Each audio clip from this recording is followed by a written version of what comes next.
and he's thankfully not showing any visible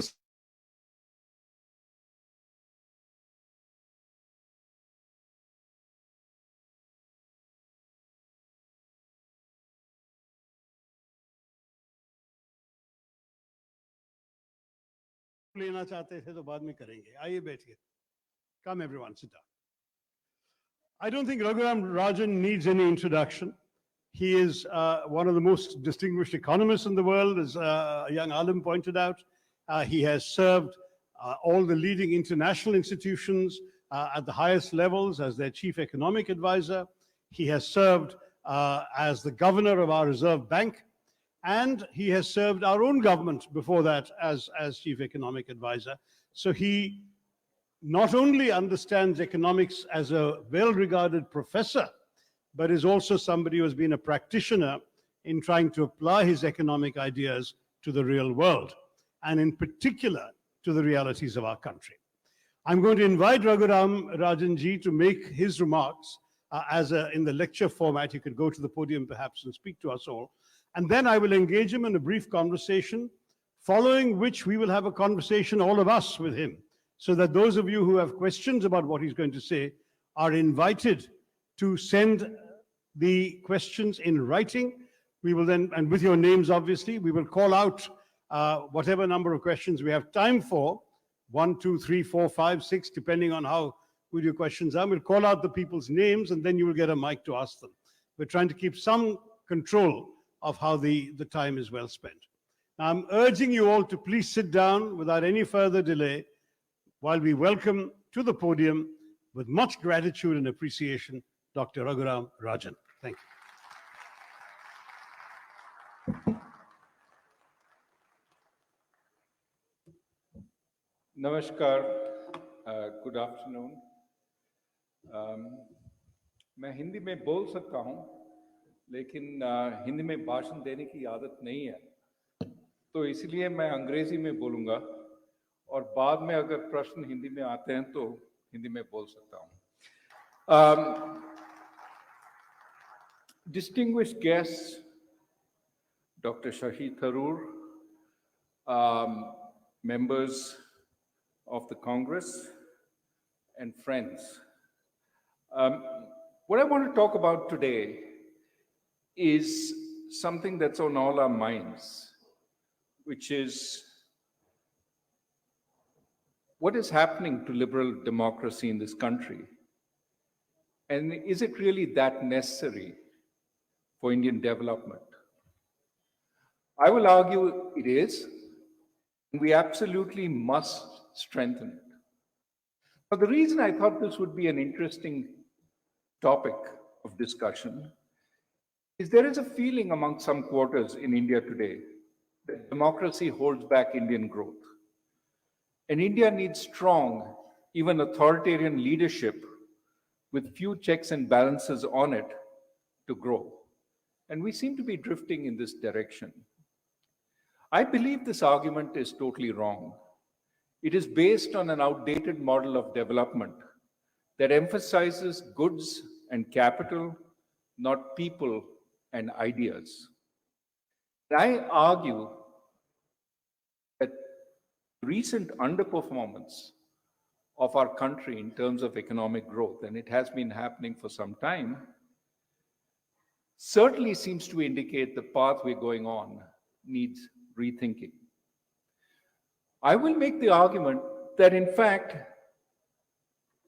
our future lies in strengthening our liberal democracy and its institutions, not weakening them. And this is, in fact, essential for our growth. Now, there are, of course, many other reasons why we must confront and defeat majoritarian authoritarianism.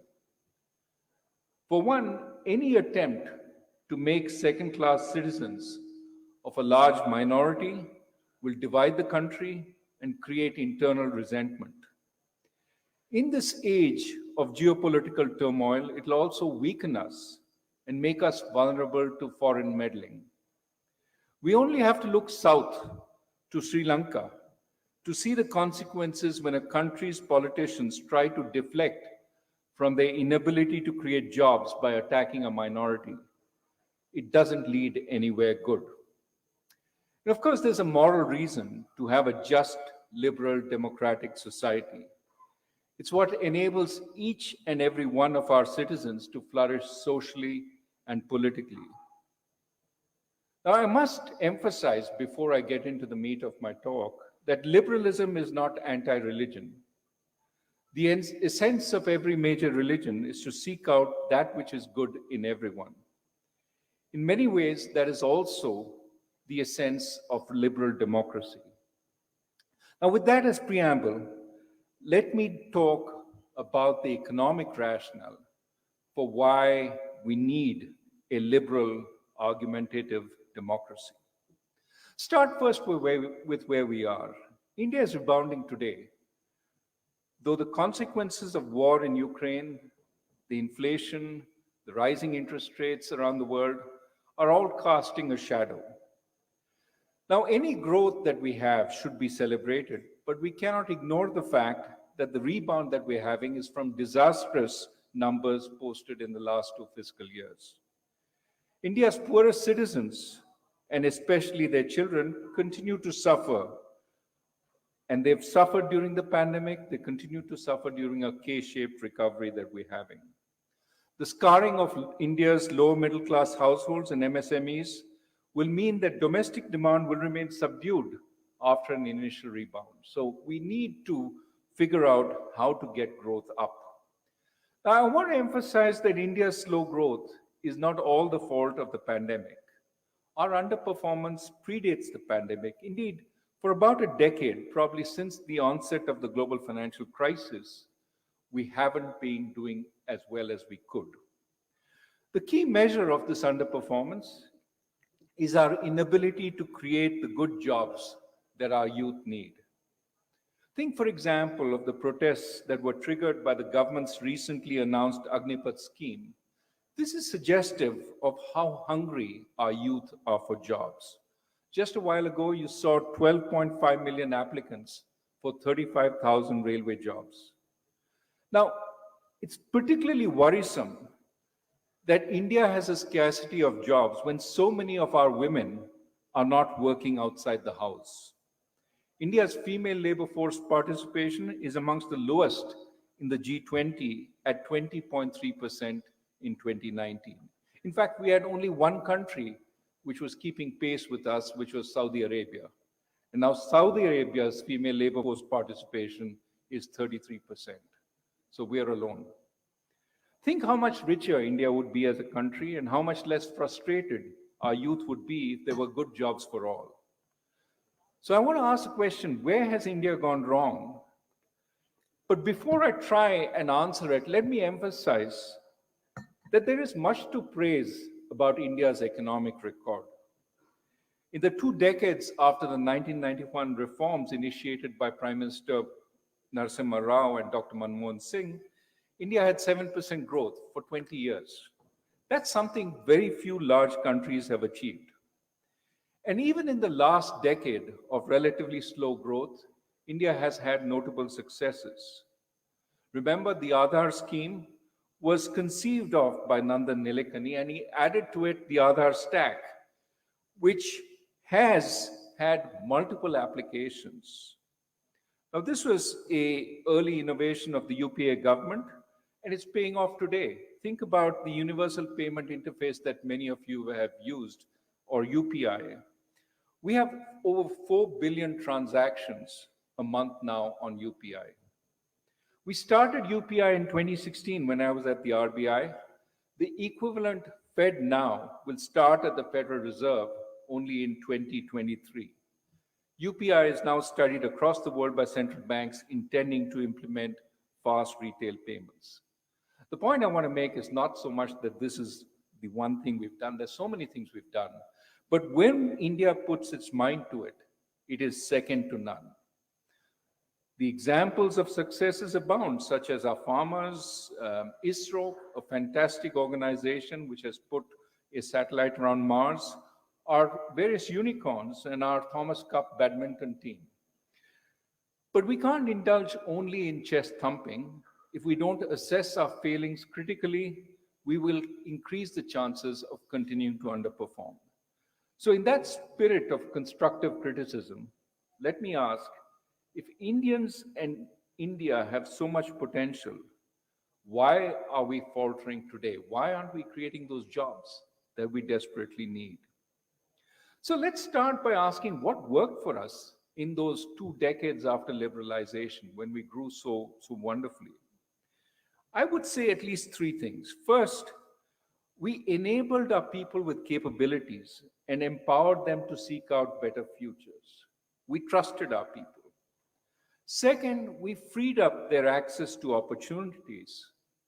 And third, we governed with a dynamic and sensitive touch, with an openness to criticism and a willingness to learn and correct course.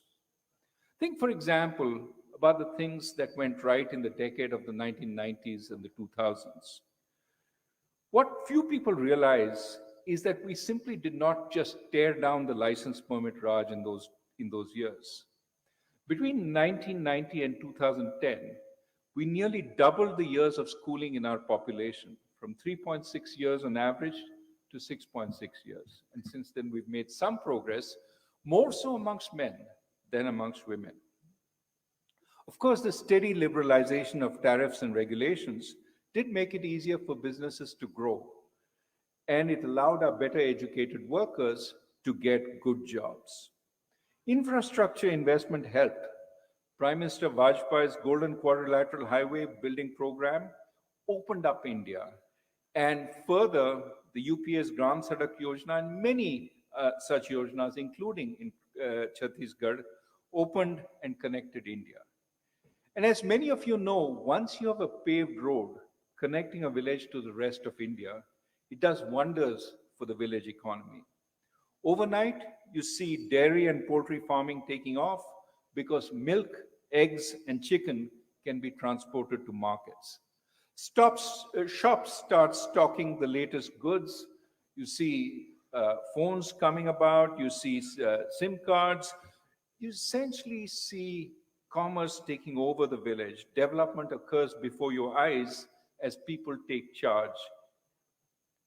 Our citizens' control over government was further strengthened by the implementation of Panchayati Raj and the UPA's Right to Information Act. And importantly, government tried to reduce the extent to which the economy was controlled from on top. Instead, it tried to energize people from the bottom.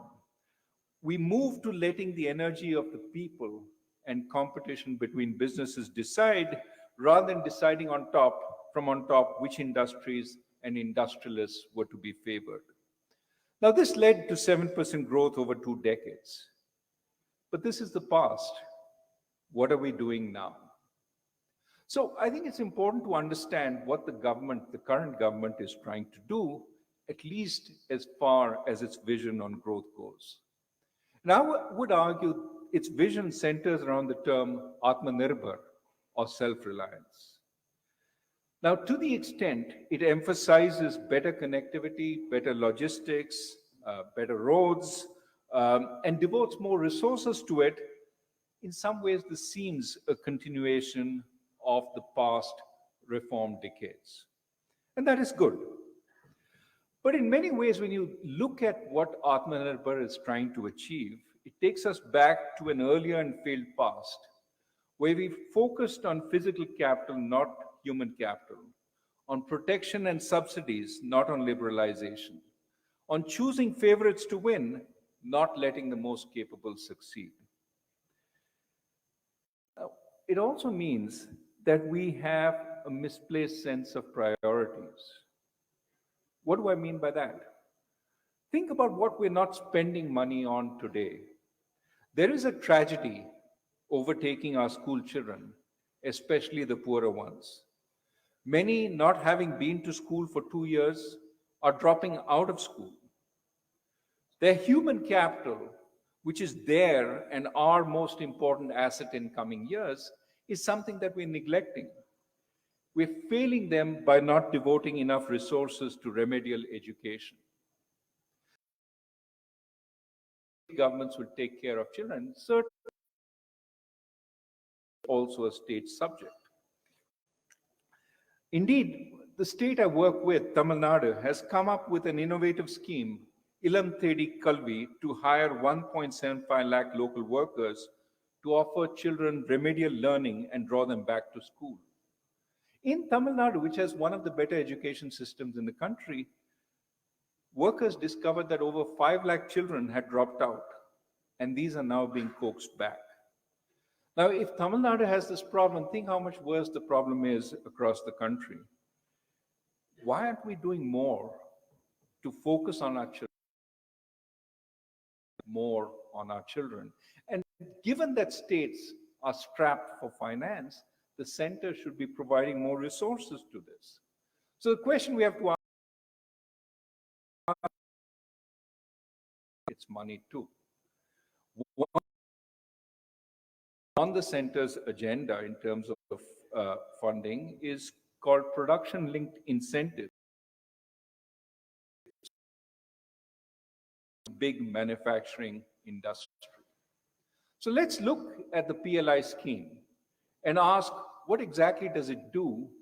And why do I say it is a reversion to the past rather than forward thinking? Now, giving credit to the government is very much worried about jobs. And that's why it's trying to energize manufacturing in the country. The scheme it has. Now, clearly, if you think about what PLI does, is it basically is uncompetitive. Our manufacturing cannot compete with the world. And on the Ministry of Electronics website, it's lack of adequate infrastructure, availability of power, limited design capabilities, not enough focus on R&D in worker skills. There are all these problems. Therefore, what do? How do we get manufacturing?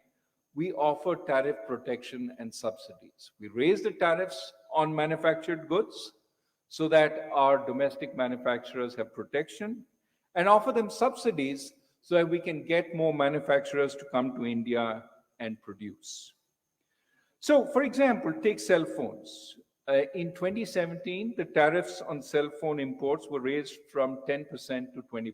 That gave manufacturers a 20% margin over the world.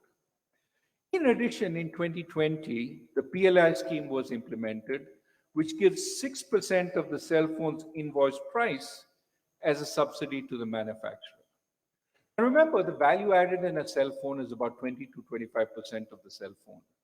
So you're adding essentially a 6% margin to producers who are actually producing 20 to 25% of that value.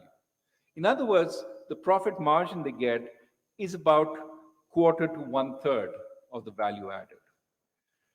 Given all this, in addition, states are offering power subsidies, land subsidies, capital expenditure subsidies to get manufacturers coming in. So cell phone manufacturers have a great deal, which is why a number of them are willing to set up in India. The question you have to ask for yourself is, how sustainable is this? And who is paying for all this? Clearly, because of tariffs, consumers in India pay more than the international market price for cell phones. That, of course, becomes a direct profit to the manufacturers. I checked the price of a popular cell phone, which is available for both in the US and India. It's priced at 43% more in India than it's priced in the US. That's the margin the manufacturer gets for producing it in India. Tells me the domestic citizen is paying a lot for the privilege of having cell phones manufactured in India. In addition, of course, the taxpayer is paying 6% in production subsidy for every cell phone produced in India, and the state taxpayer pays for state subsidies. So no wonder foreign manufacturers are willing to flock in. And of course, this may be worth it if a cell phone industry emerges in India which matches world costs. The key issue then for whether the PLI scheme succeeds or not is whether manufacturers become more efficient over time so India can remove the protection and subsidies. What does history tell us about this? Well, it tells us we tried something like this before. It was called the License Permit Raj, and it failed. Why did it fail? Because in the License Permit Raj, there was no impetus for our industry to get efficient, because protection never ended. Given that protection never ended, they said, we'll always get subsidies, why become more efficient? Now, in PLI, there is an ostensible end date when the subsidies end. And hopefully, at that time, the tariff protection that they have will also end. These are hopes. But the real question you should ask is, will they end? In the meantime, government has done little to remedy the deficiencies that render India uncompetitive, for example, increasing the skill base of the workers. So producers will not be competitive when PLI ends. Already firms are lobbying for PLI schemes to be extended to compensate for the pandemic period. And remember, in a few years, there'll be a lot of Indian workers at risk when the subsidy scheme ends, so the political temptation to end them will be considerable. That's one reason why I think the jury is still out on the PLI scheme. Will it make India a manufacturing giant, or will it take us back to the license permit Raj? It's quite possible it's the latter. The other problem, however, with schemes like the PLI schemes is in an attempt to get Indian manufacturing in certain areas, they increase costs to other areas also. So for example, there's a PLI scheme currently being contemplated for chip manufacturing in India. $10 billion of subsidies for getting chip manufacturing into India. Now, the problem, of course, is as the PLI scheme is implemented, the cost of chips to other Indian manufacturers will go up. And those manufacturers now become less competitive. Think of car manufacturing, lots of chips go into cars. If they have to pay 20, 30, 40% more for chips, the cars that are produced in India become uncompetitive. Ultimately, the entire economy becomes high cost and inefficient if you spread these costs through the economy. This was what we discovered during the license permit Raj. We're trying that experiment again. Last point, I said one of the things that our reform movement did was it created competition. It was no longer who you knew that determined how well you did, but what you produced, how efficiently you produced. With production-linked subsidies, again, the process about which industries get PLI is non-transparent and completely discretionary, leading to the possibility that taxpayer money goes to subsidize well-connected industrialists rather than sectors where India may have a natural advantage. So the broader point is that we are trying an experiment which failed with some minor modifications, which may be enough to make it work. But really, one should worry about the larger aim. Should India try and become a manufacturing powerhouse, given how much protectionism there is today on manufacturing export-led growth?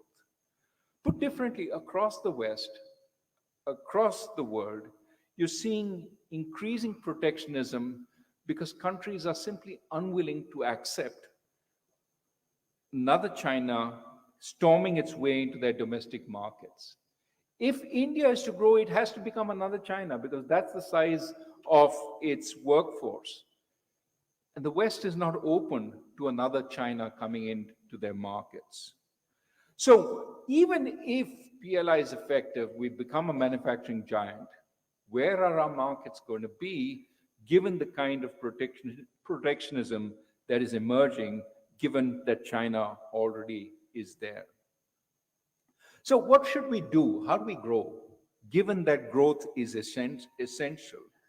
I would say, let's go back to what worked and push it in new directions. What worked? Put people first. Help our people improve capabilities and empower them to seek out better futures. That's number one.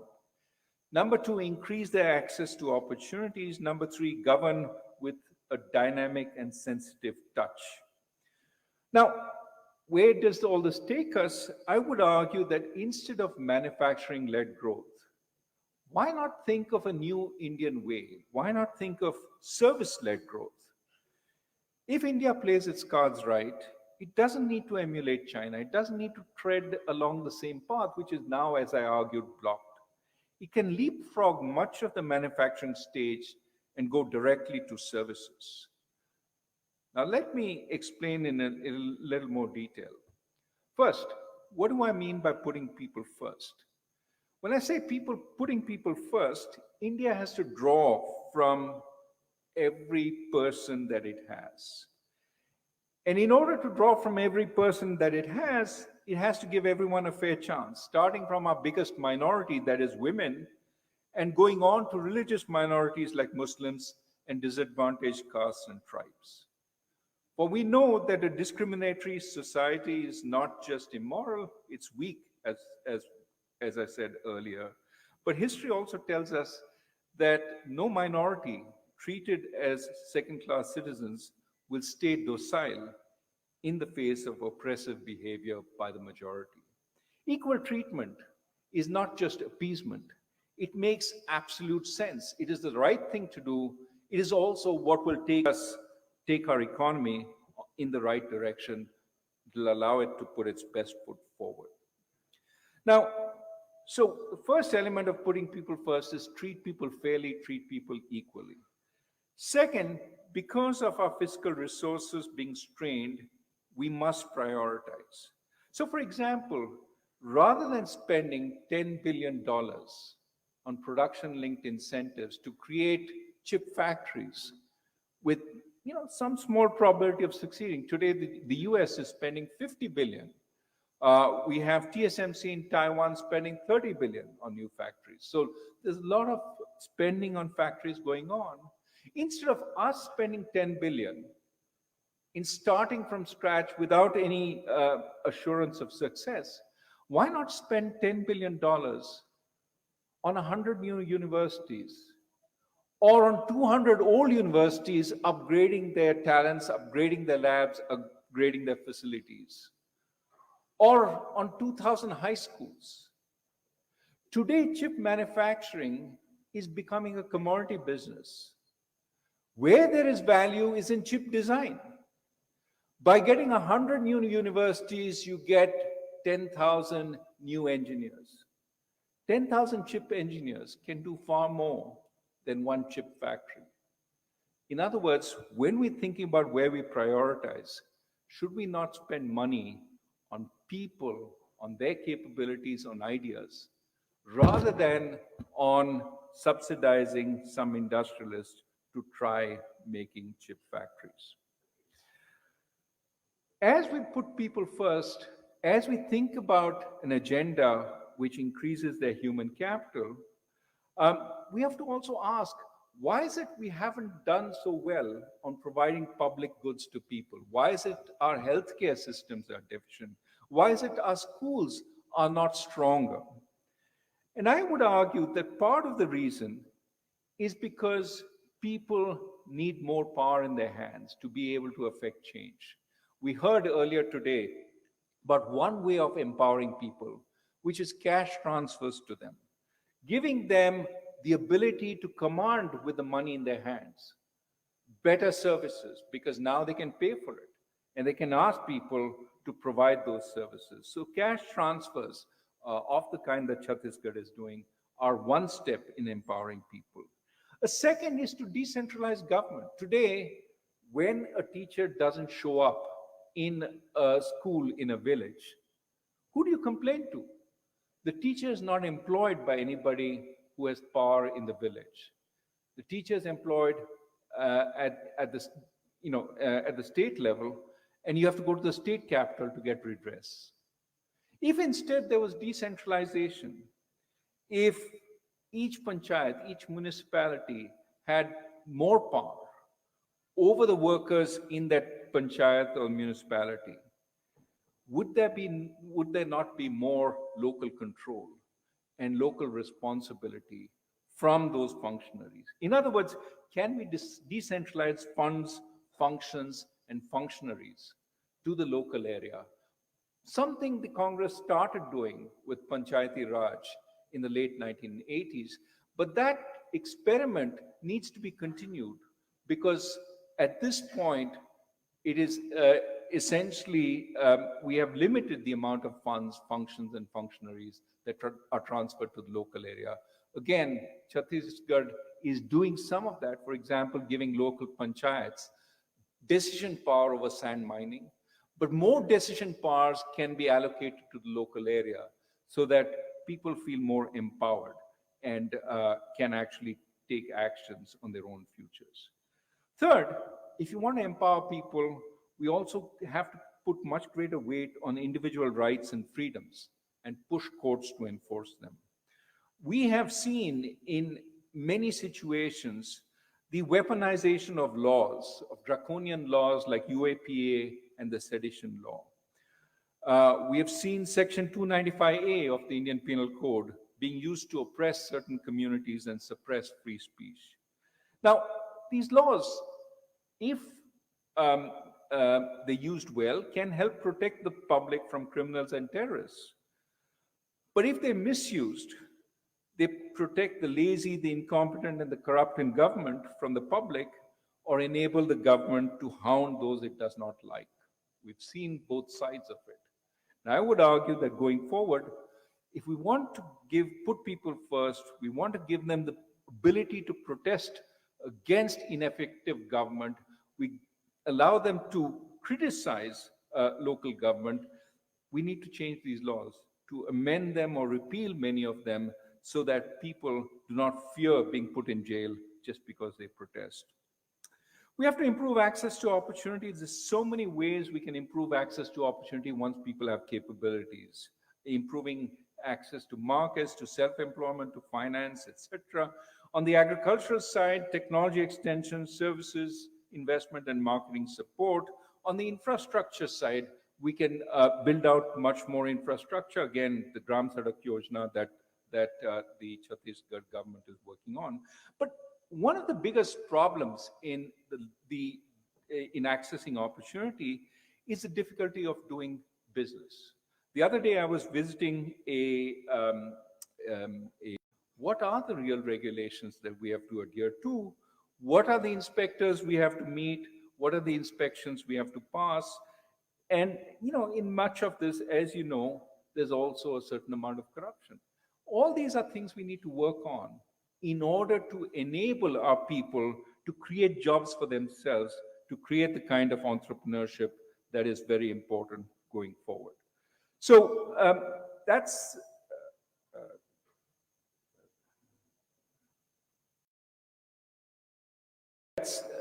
the creating opportunity. Third, we need a learning, transparent government. In the path that we're trying to take, in this new path, which tries to take us out from the tested manufacturing-led growth to something different. We need a government which is willing to experiment, which is willing to try things at a small scale, then roll it out more widely, which is willing to allow data to be gathered both on its successes and failures, which is willing to listen when it goes off track. Now, this requires, therefore, a government that is willing to take criticism. It requires a government that doesn't govern only from the center, from a small coterie which doesn't listen very widely. Instead, decisions should be advised more widely by experts, by discussion in parliament, by debate more broadly. Otherwise, we get very narrow decisions which don't have broad public support. Government should also not suppress unfavorable data. Today, we have no idea what unemployment in India is because we have absolutely no surveys which collect data on unemployment. We have no idea what the death from COVID was. The number that is officially out there is about 500,000. The number that studies estimate is between 3 and 5 million. It's a big difference between the two. And knowing where the deaths are, how they're occurring, allows government to be responsive. If you suppress the debts, you have no idea where to act, how to act. The broader point I'm trying to make is data, free speech, criticism, debate, all these are not inessential to government. They're essential to good government because they allow us to find out what's going wrong, allow us to change. Liberal democracy offers governments the best environment to learn and be more effective. This is something that all complex countries have discovered and are taking action on, strengthening their democracy rather than weakening it. And that's the direction we should go. Now, let me end in the last three to 5 minutes. If we do all this, if we put people first, we create opportunities for them, we strengthen government by making it more sensitive and willing to adapt to the realities on the ground, where should we go? How should we create these jobs? Now, we should certainly continue what we're doing. We're building our infrastructure. We're trying to expand manufacturing. We shouldn't do it through subsidies, but following the old path of creating more competition, opening up the economy, trying to encourage more growth in that way. But I also think that we have a new potential path, which is focusing on service-led growth. Let me explain why the environment has changed to favor service exports. By the way, today India exports 400 million in goods. We export 250 million in services. We have a deficit on goods exports. We have a huge surplus on service exports. We have a comparative advantage in services. So the real question is, if we're trying to put the emphasis, where should we put the emphasis? On manufacturing goods or on services? And I would argue we can do it in services. Let me explain why the environment has changed. During the pandemic, it became easy to provide high value-added services at a distance. If a consultant can work from home in Chicago to service clients in Austin, can't she work from Hyderabad to service those clients in Austin? The market for services like consulting, legal and financial advisory, education, and telemedicine are ripe for globalization.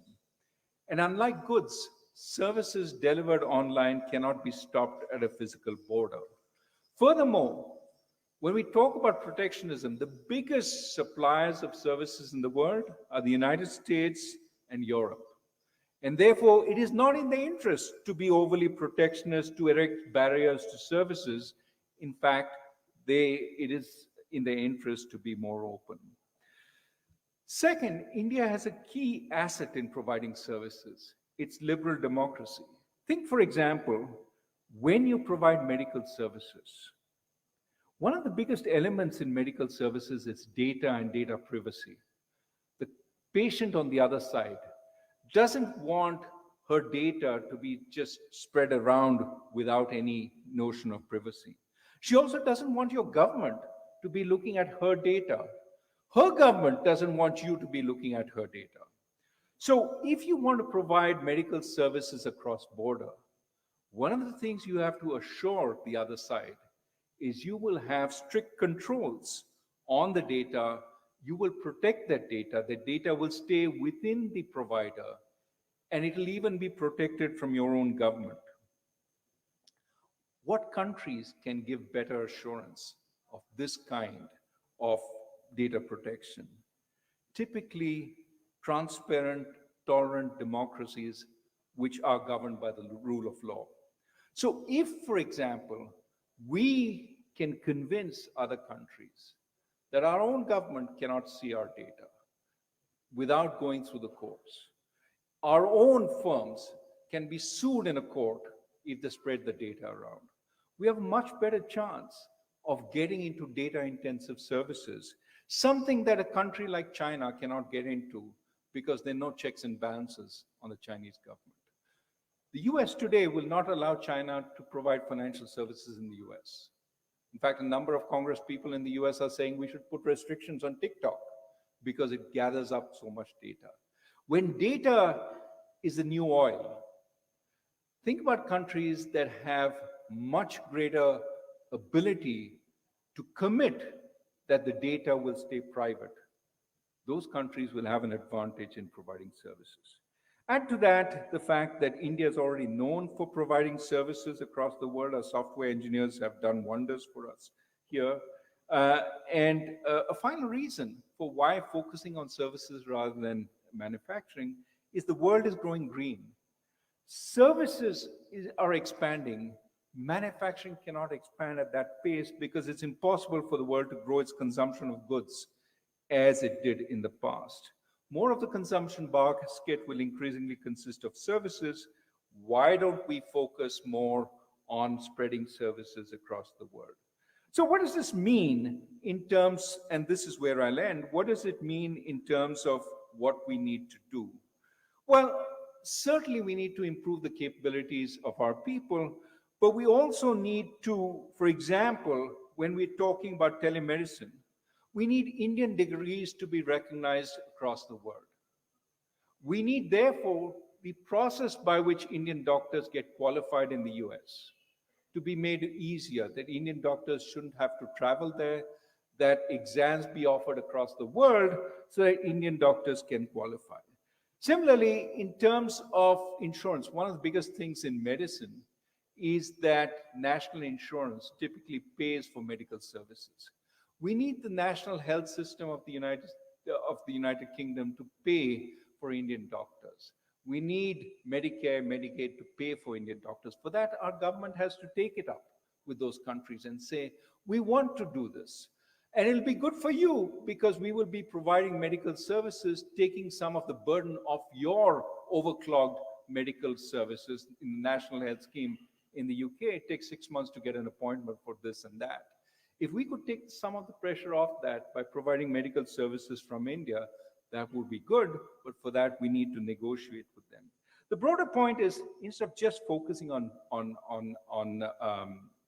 manufacturing, if we start moving to services and think, what do our service providers need for us to open up the doors to them across the world? Now, last question, you're going to ask, is this going to provide enough jobs? Yes, it can provide jobs to doctors. Yes, it can provide jobs to our well-educated young people who become consultants or lawyers. What about Aam Janata? Is it going to provide jobs for them? Well, first, typically any high-level job in India creates 5 or 6 more jobs. 5 or 6 more jobs around because there are people who help that doctor, nurses, assistants, clerks, cooks. There's lots of jobs of that kind created. So that's one. Second, those jobs themselves, as they provide incomes, allow those households to educate their children. And the leap forward for that next generation of children is tremendous. At the RBI, for example, I used to see our class 4 employees, typically the peons, when they used to come to our house, they used to bring their children with them. The children were often bank managers working for Infosys. They were successful way beyond their parents. They had made the jump because their parents could put them in reasonable schools and give them a good education. They went on to college, got good jobs. So the point I'm trying to make is we need to create jobs of any kind with reasonable incomes and then use education, use good healthcare to elevate that next generation so that in 20 years they leapfrog their parents and we get a far stronger, far richer, far better economy.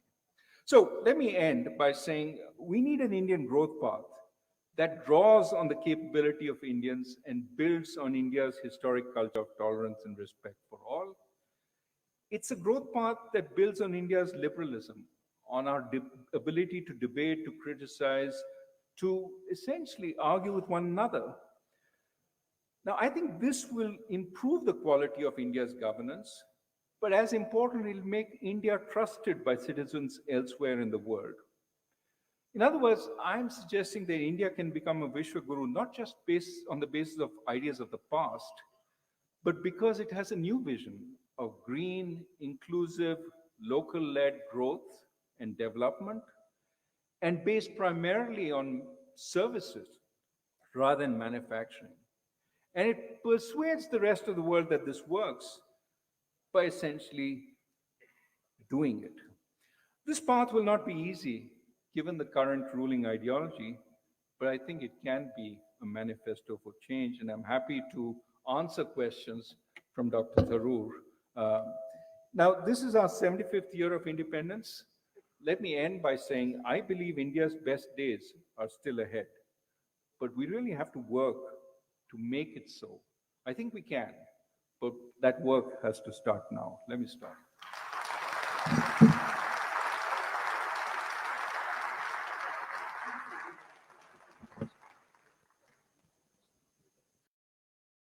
Thank you very much, Raghu. That was an amazing tour de force, covering a vast, vast area, far bigger, in fact, than just the topic that was officially announced. But I'm going